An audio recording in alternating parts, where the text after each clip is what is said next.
Yay Networks. Welcome to the Great Girlfriends podcast, where we discuss life, love, laughter, and everything in between. I'm your host, Sybil and Heather, and I can't wait for you to hear all of the Great Girlfriend magic on today's show. So without further ado, grab something great to drink, grab your pen and your paper, and get ready for this week's episode. Enjoy! Great Girlfriends. Oh my gosh. I feel like I'm going to rap really quickly because I got my friend on the mic today and she did not contemplate. Hey. I love you. I am sitting here, Great Girlfriends, recording with my great girlfriend from kindergarten, Heather Lindsey. Hey, Val. I planned your engagement party. So what was that? Wild? It's wild. That was 2000 and... Ooh. That was 2004. It's your 5. Yeah. I got married in 2006. I was engaged for a year, so 2005. Yeah. Isn't that wild? It's so wild. And we've been consistent friends. No, hold on. Can we talk about this? No pauses, no weird silence. We've been friends. We've been friends for real. Like friends for real for years. And I'm just so thankful for you. You're my girl. I love you so much. I love it. So, this is so much fun because Heather, like, we go back. We go way back. We go back. We go back. We've navigated our New York stories together. We did. Dude, we go back. And I remember, okay, so this is my side of the story. Okay. I was anti-new people, minding my business, trying to figure out, I was at a new church. I was trying to figure out how I was going to do this whole new church situation. And I was going with Kwaku. We would go every week and go home. But I saw other people hanging out and having fun, but I just hadn't figured out how I was going to, do all that stuff. And I remember Heather rolled up on me legit and was like, hey, I'm Heather. And I was like, hey, I'm Sybil. And she was like, we're going to be friends. I don't remember what you said in the middle. And I was like, I probably invited you out with us. I think I invited you out with us. I think you did. That's what it Y'all was, were going to not Dallas BBQ because you would Ninjas. never. Remember Ninjas? Yeah. It was probably Ninjas in New York City, down on Wall Street. Yeah, girl. Yes. And I couldn't go or something because I don't know why I couldn't go. I ended up not going, but you told me we were going to be friends. And I was like, she does not know me. I do not attach like that. It is not going to happen so easily. Next thing I know, we are friends. And not only are we friends, I'm like so caught up in loving you. Aw. So caught up in loving you. And here we are. It feels like 20 years later. It's probably not been 20. It's been like 18. It's been like 18 years later. Girl, that's And our husbands crazy. get to be friends. And our kids get to be friends. And our families know each other and love one another. And it has not, life has not been easy for us, great girlfriends. Individually, we've had life happen. But that hasn't changed the way we decide to love each other. Yeah. No, I agree. Yeah. I agree. It's funny. We went to the same church and I was single at the time. And there wasn't like a women's ministry or like a singles group yet. So I was like, there was a Heather ministry. That was it. I was like, I'm gonna make one because since it was a new church, right? So I was like, I see a need and I see all these young people. So there'd be like 20 or 30 or 40 of us all out to dinner after church. Yeah. And I mean, we hung tough for like a good 3-4 years. It was amazing. Yes. It was such a fun season. And so I was like, fun. well, you're gonna be my friend, so it's fine. It's like, how does this work? So you know what was so great, Heather? What was so great is that, again, what I can say, Heather, is you have always been the same Heather. Oh, you're the sweet. Exact same Heather. You are so passionate about people. You love connecting people. You love to see people really get, you like to see people fortified through relationships. And so that's always been a thing for you. Always. And like you said, there was no women's ministry or anything of the sort. You were just bringing people together in the name of connection and fun with no strings attached. No strings Not attached. everybody was able to weather all of that because here it is with Great Girlfriends. What happens is people in your life can show up one way, but their intentions will always reveal themselves, right? Come on. And when that happens, right, because people's intentions, people show up, one way, but their intentions will always, ultimately prevail. And it's up to you to decide how you're going to move once people show you who they really are. Yeah. And I think my commitment to you and to anyone else in my life is, as long as people show up with great intentions for me, we good. Yeah. We good. We good. But good. It's when your intentions, when you start to side eye or judge or talk about me behind my back or, question my character, right, Heather? And there's been a lot of that for you. There has been a lot. I know. Yeah, for sure. No, definitely. It's like, my thing is like, my character has been consistent. And more than anything, I build relationships because I love people. But more than anything, I love Jesus. So like my heart is towards him. And my heart is always to do the right thing. And I don't keep people around me that I don't feel safe with. Like if I can't feel safe with you and I feel like you're talking about me or gossiping about me, like I'm not building with people who tear down. I just don't have the energy. Right. I'm not in a place in my life right now where I have a lot of energy for drama, conflict, craziness. I like to help people. And if people twist it, they can twist it. I don't care, because I know me and I know my character and I know who I am. And my goal is always to help. And that's always been my heart. And the people that receive it. The people that don't, it's fine. God will bring more people in that do receive it. Mm-hmm. You said something so good, because I think that not just in friendship, but in any relationship, even with ourselves, safety is like probably the most important factor to how we decide, how we'll, what type of environment we'll hold. Meaning, even if I'm not safe with myself, if I don't feel safe with my emotions, if I don't feel safe with my thoughts or in my body itself, then I start to repel myself and I start to reject myself and I start to destruct. Likewise, if you don't feel safe in relationships, you start to build up walls. You start to feel defensive. Real. You get combative, right? And then you start to defend yourself against something that could not even be there. And so safety, and it shows up also in our romantic relationships. If we don't feel safe in a romantic relationship, then we'll never have vulnerability, connection, passion. Sex life is off, right? Money's off. All the things are off.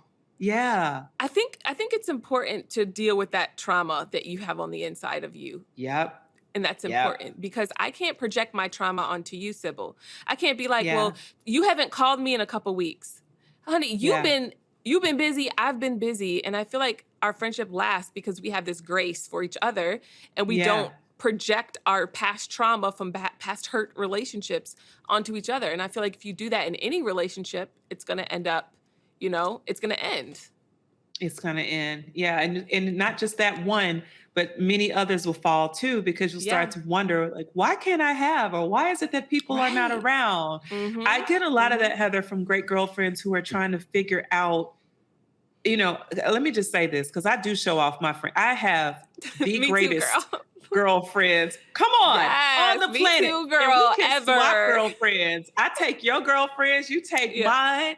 We can, like the best, greatest, richest girlfriends. And I know so many people. So I put that on display because I want other people to know that it's possible. Yeah, but for so sure. many great girlfriends in our community will say, well, I don't have that. Or I feel like, I can't trust people in the way that you're able to trust people. Or they think it's easier, if you live in a certain zip code, if you have access to certain things, they think that it comes easier. But I didn't have $5. Heather's paid a car note. Heather's sold. Oh my gosh, I remember that. Come on, Heather. Let's talk about it. Come on. Heather sold a whole car note, my first Range Rover. Remember that?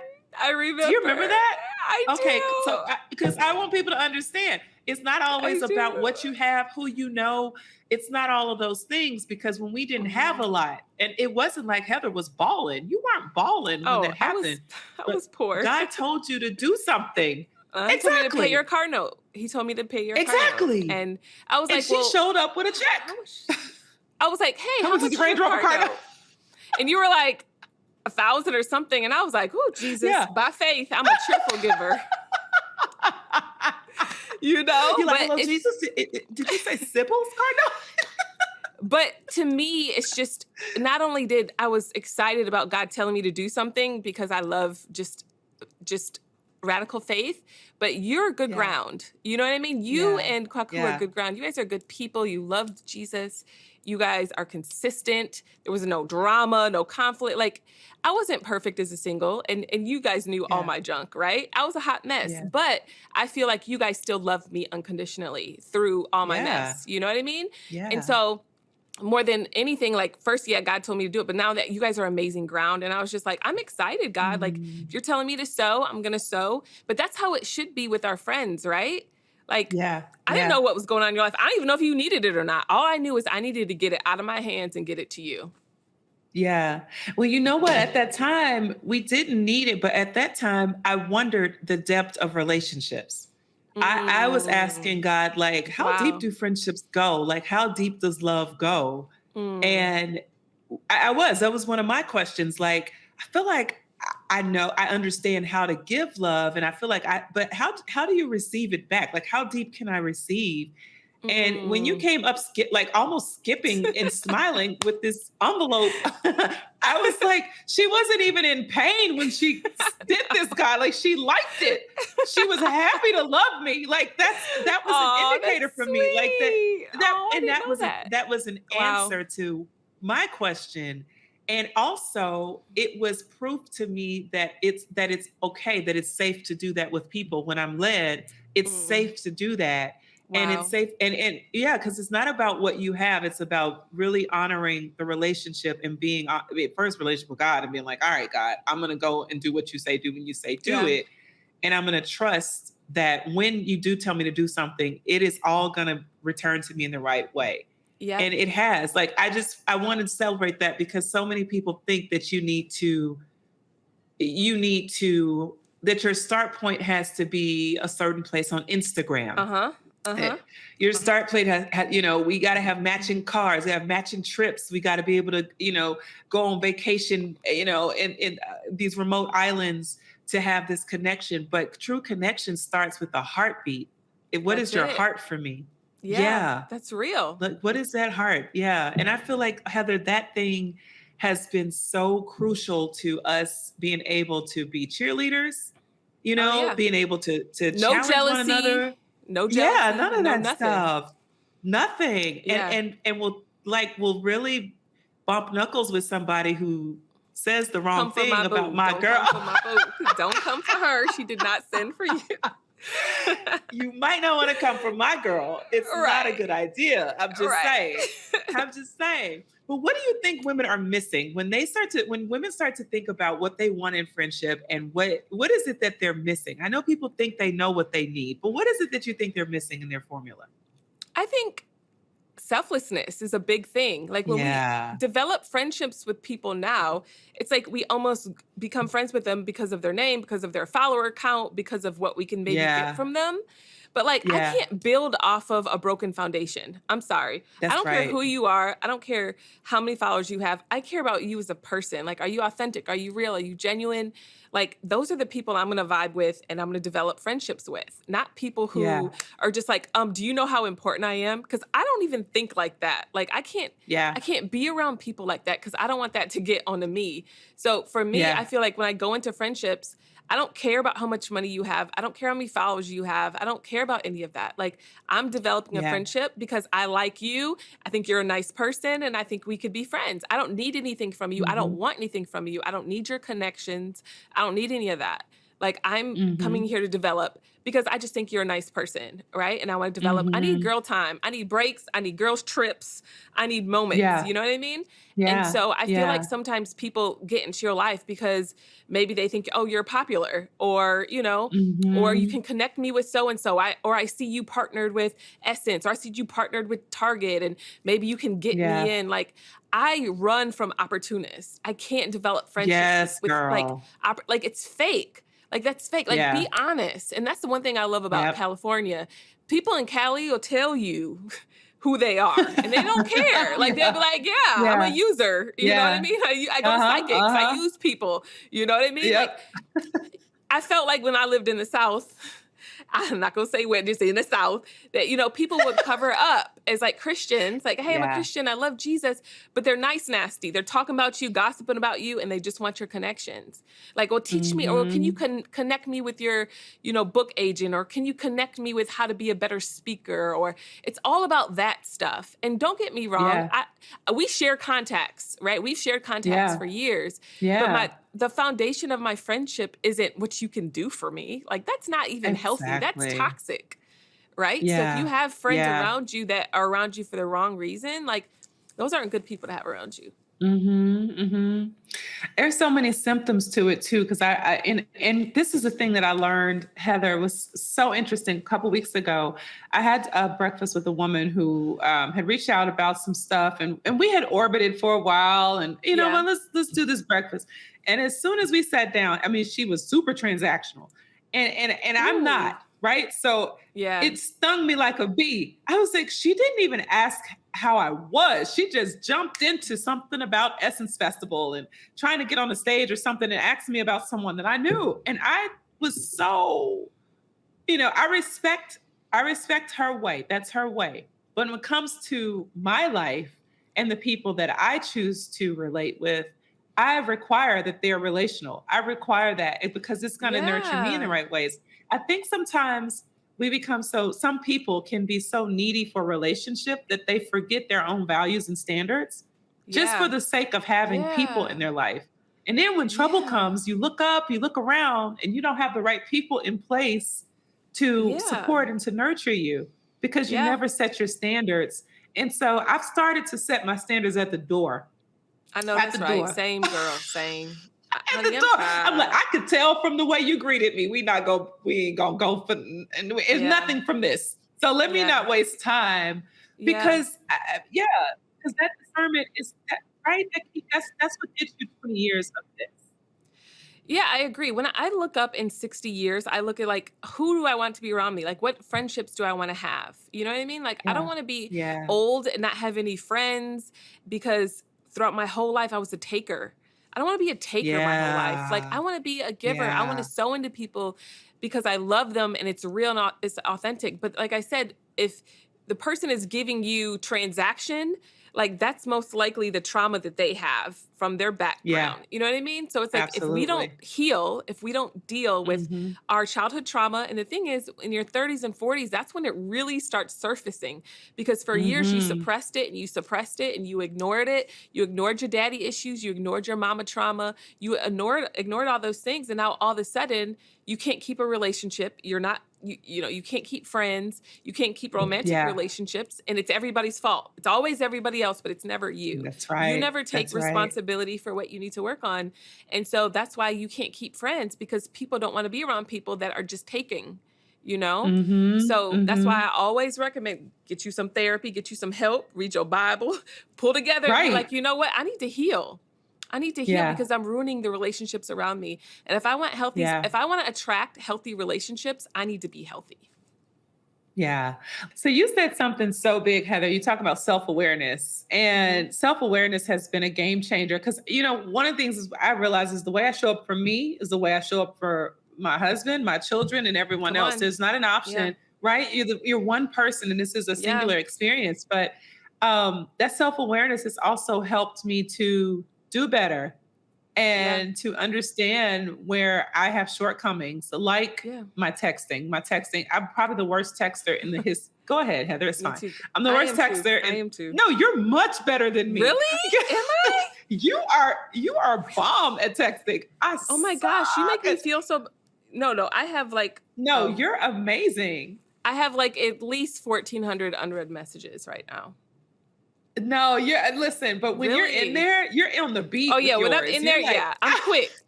Once you catch me, I'm quick. But you still have BlackBerry thumbs. I know, right? All day. What do you think self-awareness has done for you in terms of how you shape your relationships and show up as a friend?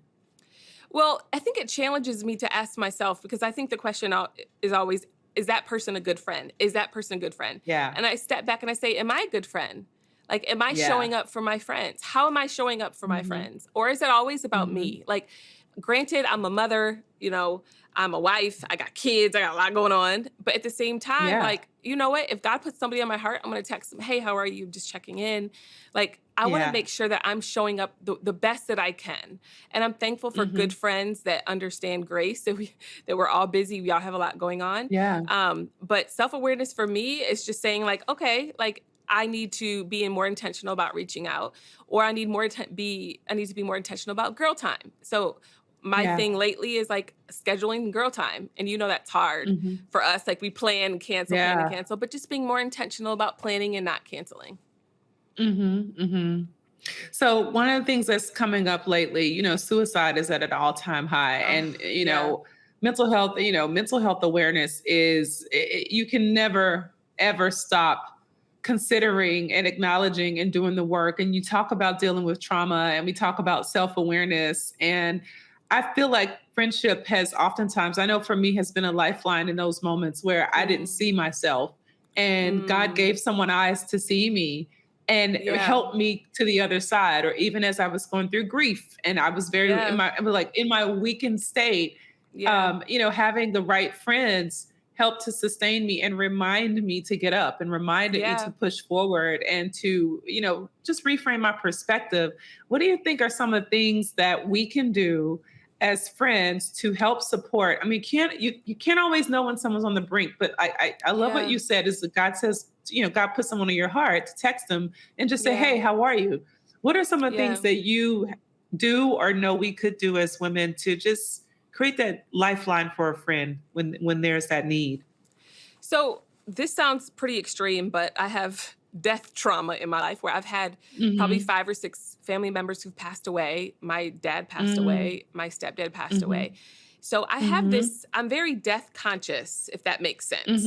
In the sense where for sure. I want to make sure that I leave nothing unsaid, right? And I don't want to be that person where, you don't talk to your friend for 10 years and then she passes away and then you go and leave this long message on Instagram that obviously she's never going to read.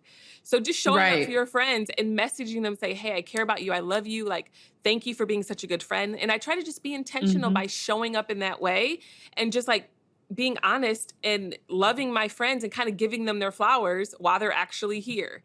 So that's what helps me. It's just being conscious that no day is promised, right? So I want to be intentional about showing up, planning girl time, not canceling.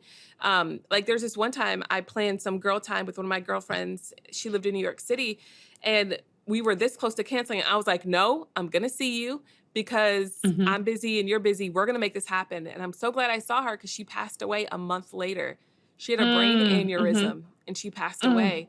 And I'm like, I'm so glad I pressed forward to see my friend and spend time with her, and, I'll see her again one day in heaven, but dang, I'm glad I just wasn't like, oh no, it's fine, because I got real close to being like, I'm tired, I don't feel like going. But I'm like, no, let me make time for my friends. Let me be intentional. Let me show up. A friend got a new house. Let me send some flowers. She did this.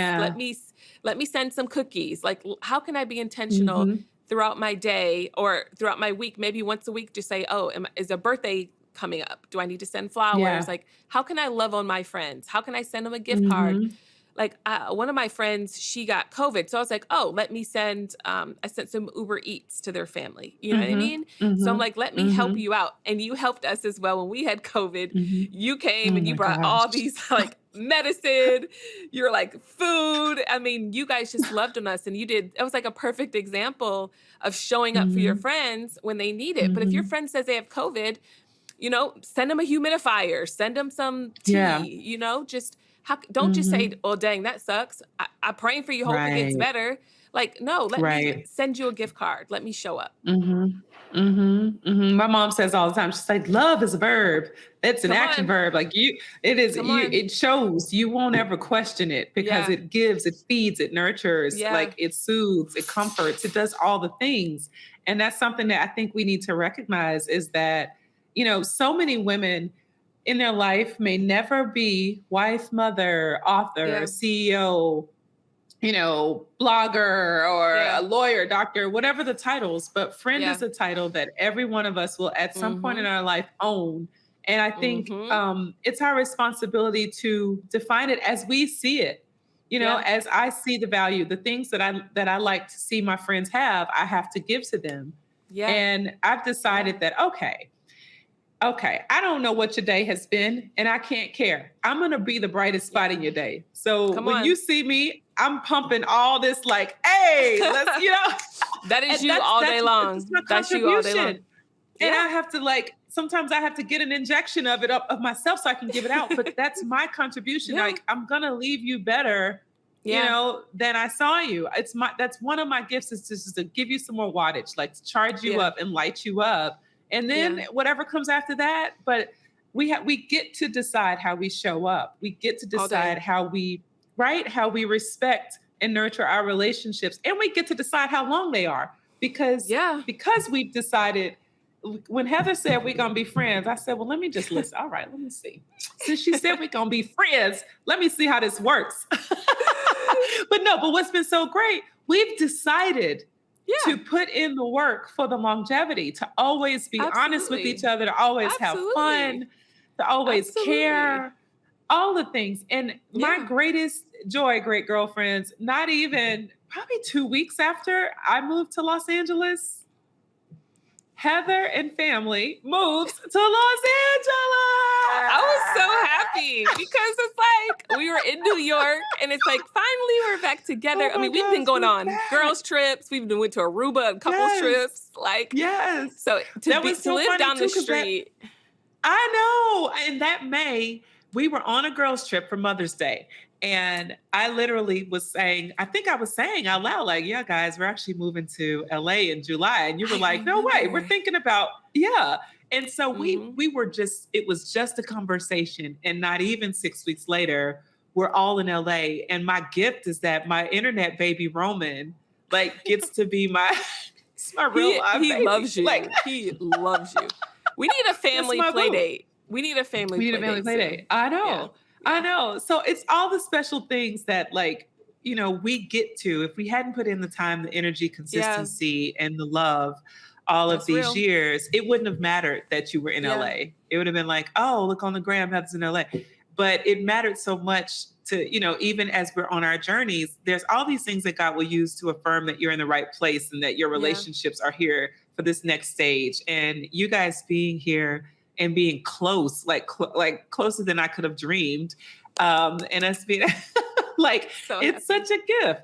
It is such a gift. So I just want to thank you for being obedient to God and moving down the street when you guys moved. Yes. And I want to thank you for being a consistent girlfriend. And it's just so key that you have a podcast and a whole brand called The Great Girlfriends, because you literally embody what a good girlfriend is. So thank you for just being consistent, not weird, not gossipy, not chatty. I love it. No, my friendships are a gift. You know that.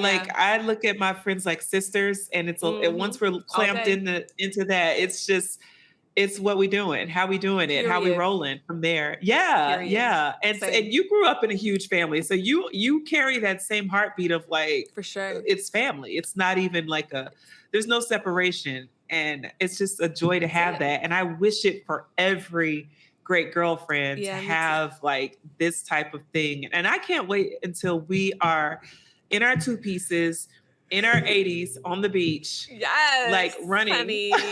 looking fine. Yes. Taking in that sunset. Yes. I'm here for it. Yeah. Living our best life. I'm so excited. Living our best lives because we did all the things, right? Yes. So I love you. And great girlfriends, I wanted us to just have this.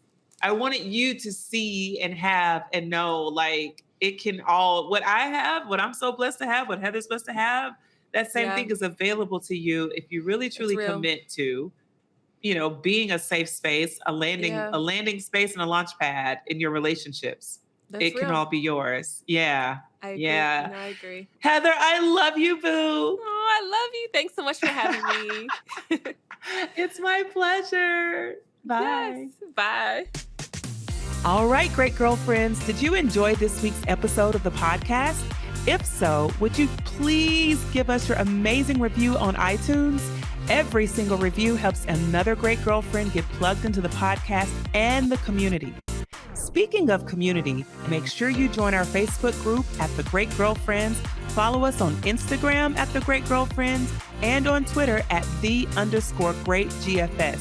I'm Sybil and I'm out. Peace.